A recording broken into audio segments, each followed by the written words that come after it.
On April 14th, more than 200 Nigerian schoolgirls were abducted by gunmen claiming to be part of Boko Haram. That's a terrorist group active in the African country's northeast.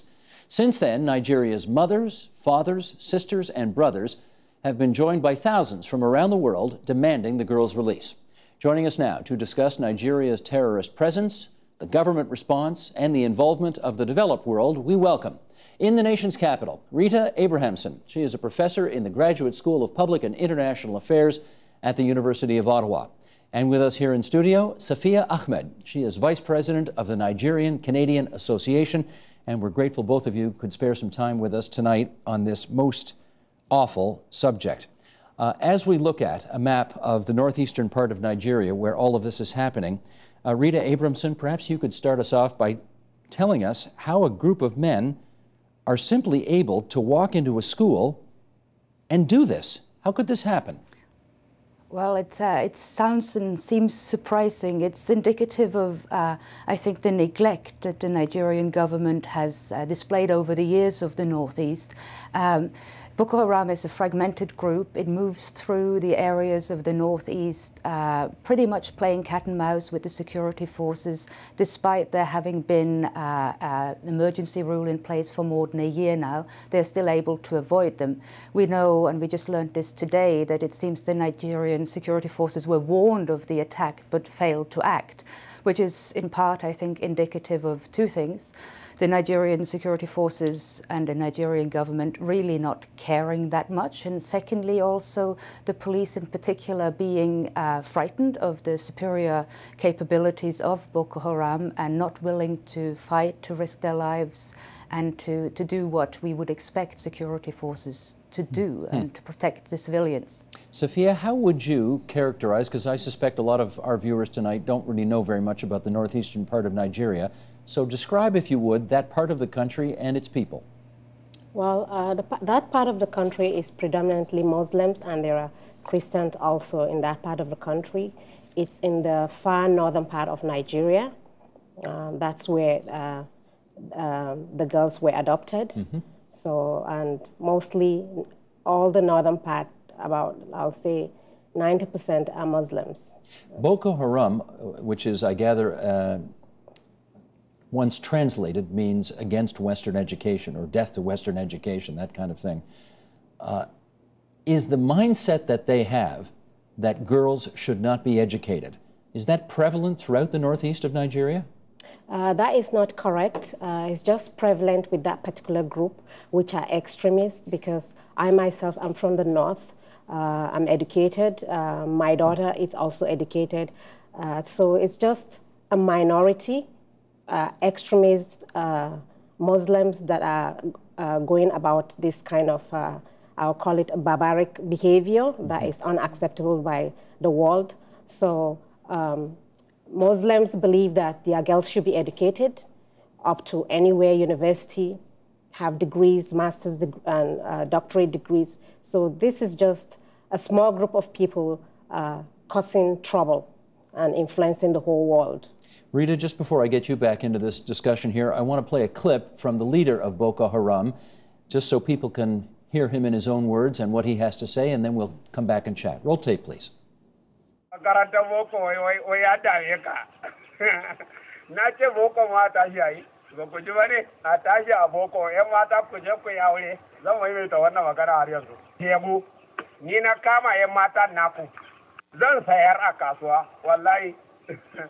Akwai kasuwa na sayar da mutum.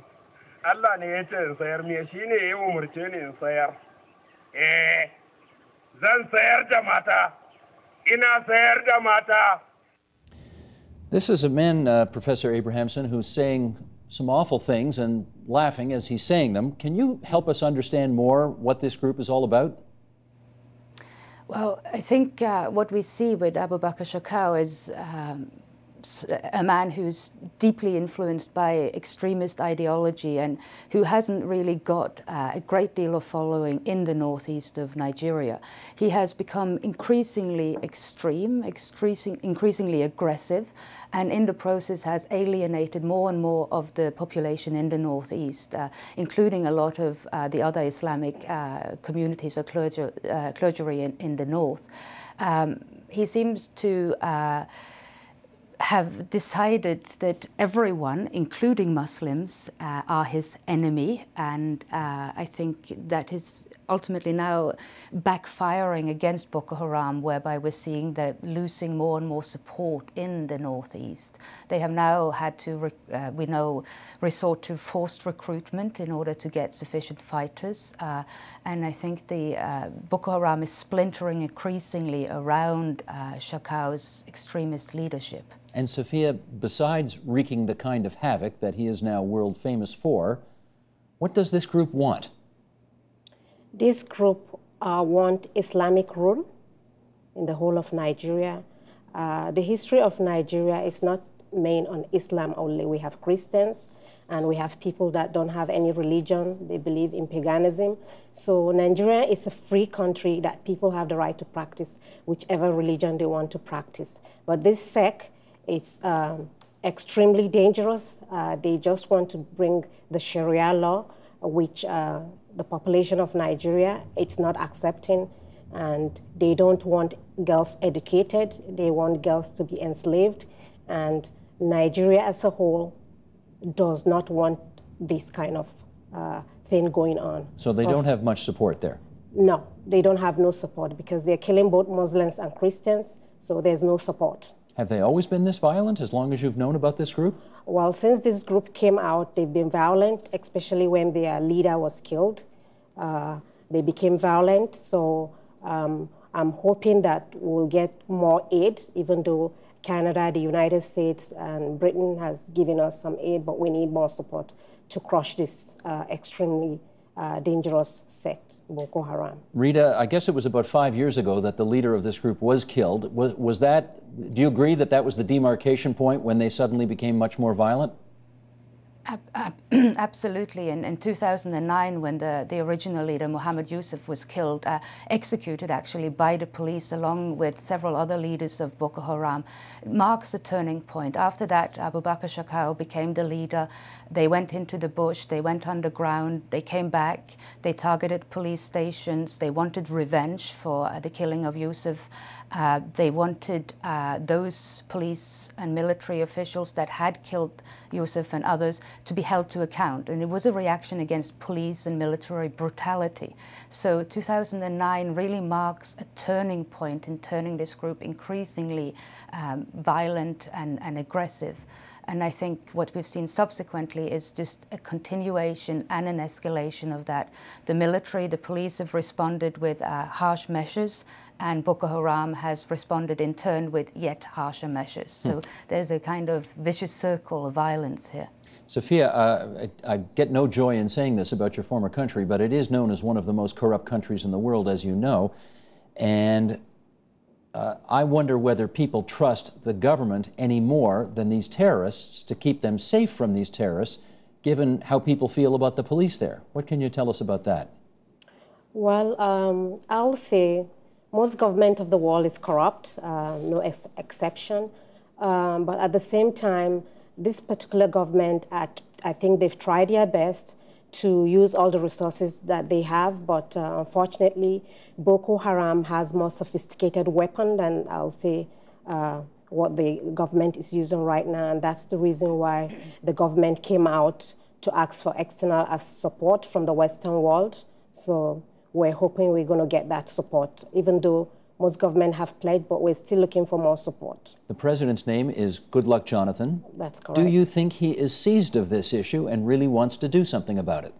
I believe he wants to do something about it, and he's doing something about it. But unfortunately, the situation has gotten really worse. So he needs more support from external countries to help him deal with this Boko Haram. Let me get Rita Abrahamsen on that. Do you think the president is adequately seized of this issue? I have a slightly different interpretation of that. I think the government has been very painfully slow in reacting to this. I think also they have missed an opportunity. They should have handled Boko Haram in a different manner a long time ago. If they had reacted differently in 2009 and subsequently, if they had not responded more or less exclusively through military means, but gone in with political negotiations, with development initiatives, economic opportunities for the population in the Northeast, I think we could have avoided this situation. So I think at the present moment in time, the Nigerian government is reacting because they have to react, because they've been shamed by the international community. I think we're seeing a belated response, and I think might require some military action, but they are never going to solve this issue in the northeast of Nigeria through only security means. There's going to have to be an entirely different approach, which is going to have to involve political solution and socio-economic investment in the northeast of Nigeria. Sophia, I want to give you a second crack at that answer because the president's wife said she didn't believe the girls were actually kidnapped. She thought that protesters were making up a plot to embarrass her husband. That, to me, doesn't suggest somebody really serious about solving this problem. Am I misinterpreting? Well, you're not misinterpreting. It's up to her to say whatever she wants to say, but the world is watching, and my focus right now and the world's focus is to bring these girls back. So being the president's wife, if she's saying something that is contrary to what her husband is saying and the world is watching, well, she should be held accountable for her words. But I believe that we should not deviate from the focus of trying to bring these girls back home. Okay, but what do you think about what she said? Well, I'm not happy with what she said, but at the same time, I don't want to lose focus on bringing these girls back. I appreciate that. Okay. Rita Abrahamsen, let's go back to you on this one. Nigeria is now celebrating its 100th birthday. It's the richest country by GDP in Africa. It is the continent's leading energy producer. These are things presumably in its favor. Is any of that threatened by the rise of groups such as Boko Haram? Well, to a certain extent. I mean, this is undermining the legitimacy of the government even more in the north, but also its perceived standing internationally. It is baffling to people how you can have this very prosperous country, yet such a poor population. It is surprising to the world how you can have such a prosperous country and yet the government fails to tackle Boko Haram in any serious way. So it's threatening in that regard. We also have an election coming up in Nigeria next year, and if the security situation in the north does not improve, it's a question whether or not you can hold election in particularly the 3 northern states, which could jeopardize the constitutional outcome of the election. So there are serious worries in this regard for the future of Nigeria as well. That said, Nigeria is the most populous country in Africa, the richest one, as you said, and it has tremendous human resources that seem to succeed, sometimes, I think, almost despite its government. Sophia, what do you think this is doing to Nigeria's image in the world, which I suspect you wish were better? It's not giving Nigeria a very good image. We can do better. We've been known to be one of the leaders of Africa and one of the countries that produces oil. With this image, it's really putting us down. So we're hoping and expecting that we can get help to deal with this situation, because our government alone cannot deal with this situation. This is an international problem. So you think Nigeria would welcome international help? Absolutely, because if we leave Nigeria alone to deal with this problem, it's going to get worse, because it took a long time for the world to know about it. Over 3 weeks, these girls have been adopted, and nothing has been said just as of recent. There's more media coverage about it. So I'm really, really looking forward for more help from the international community, because we can't leave things to go and not do nothing. It's affecting everybody. Rita, arguably the woman with the biggest megaphone in the world, and I'm talking about the First Lady of the United States of America, has really put this issue on the map. She had that hashtag, that sign holding up, "Bring Back Our Girls." So clearly a lot more people know about this issue now than might have otherwise. But the next question is, what do you do? What can the world do? It's a good question. I see now that there are teams arriving from the United States, from the UK, to help search for the girls. What we know, well, what we think we know, is that the girls have been split into smaller groups, taking into the forest on the border with Cameroon, perhaps into Cameroon.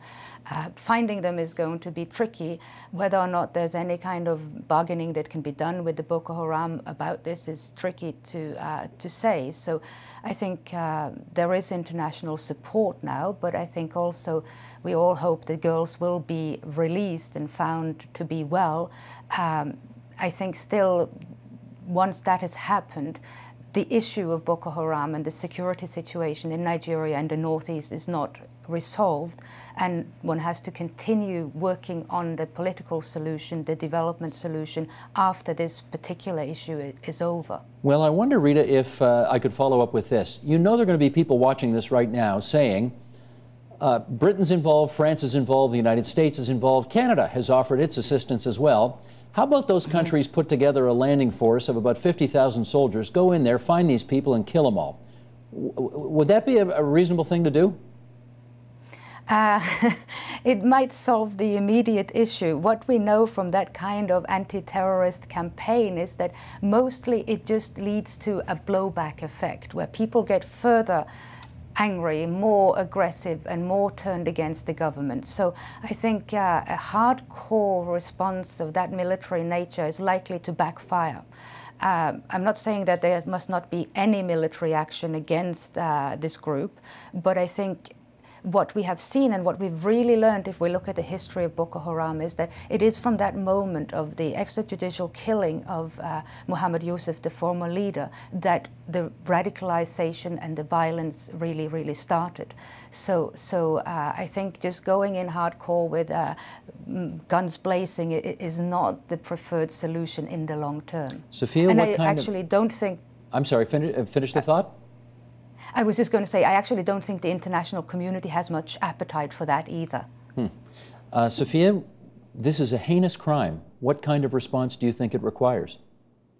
Well, just like Rita have said, I don't know the plans that the international community have, but I know that they have the know-how, they have the technology, and they can work with the Nigerian government to see the best way to deal with this situation. Does that include military response? If it needs military response, they should go ahead, because we need these girls back home. I mean, this clearly is a very deeply felt emotional issue for you. Absolutely.